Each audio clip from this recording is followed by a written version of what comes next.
quand le Polisario se venge sur les bergers de l'élite politico-économique mauritanienne.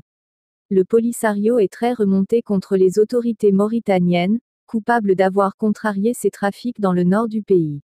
En guise de représailles, il s'est attaqué à des infrastructures aqueuses appartenant à des éleveurs mauritaniens de camelins dont les troupeaux pèsent dans le Tiris.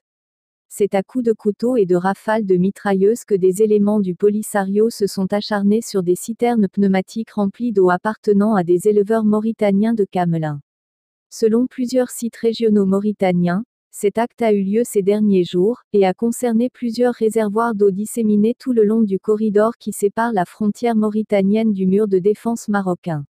Il faut préciser que si le désert est parfois synonyme de stérilité en matière de flore, ce n'est pas vraiment le cas pour le Tiris, ce désert du Grand Nord mauritanien, dit Tiris Zemmour, et de l'extrême sud marocain, Tiris El Garbia, vers lequel convergent les troupeaux en automne et hiver à la recherche d'un couvert végétal particulièrement bénéfique pour les dromadaires.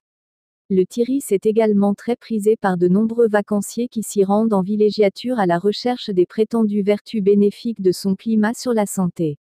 Ce qui explique que l'élite mauritanienne, qui a l'habitude d'investir dans la constitution d'importants cheptels, en matière d'élevage camelin surtout, a choisi cette zone comme destination de prédilection pour ses vacances annuelles ou même hebdomadaires. Pour ce faire, leurs troupeaux sont confiés à des bergers salariés, souvent dotés de voitures tout-terrain avec provisions alimentaires, téléphones satellitaires parfois, et citernes pneumatiques pour transporter et emmagasiner l'eau, denrée très rare dans le désert. Or justement, ces bergers ont l'habitude de remplir ces citernes pneumatiques à partir des eaux superficielles non permanentes occasionnées par les quelques pluies qui tombent invariablement dans le Tiris.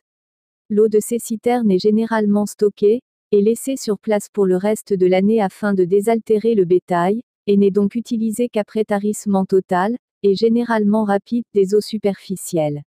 Mais si le Polisario vient de procéder, est-on tenté de dire, à un versement de l'eau dans le sable, ces représailles risquent aussi de jeter de l'huile sur le feu, car elles ont été très mal digérées par les nombreux habitués du Tiris, dont certainement le primus inter par le président mauritanien.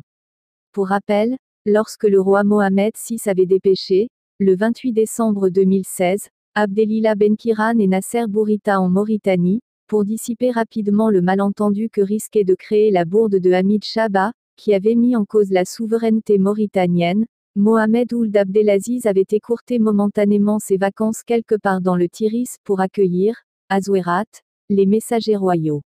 C'est également lors d'une virée dans le Tiris, où il était parti rejoindre son troupeau à Mijik, que l'ancien président mauritanien, Eli Ould Mohamed Val, a trouvé la mort le 5 mai 2017, officiellement d'une crise cardiaque. Il faut aussi rappeler que ces exactions attribuées au Polisario interviennent au moment où les autorités mauritaniennes viennent d'instaurer des droits de douane sur tous les produits entrant à partir de l'Algérie. Une mesure qui a donné un brusque coup de frein au vaste trafic de l'aide alimentaire détourné par les dirigeants du Polisario, qui en faisaient un juteux fonds de commerce, depuis des décennies, dans le nord mauritanien.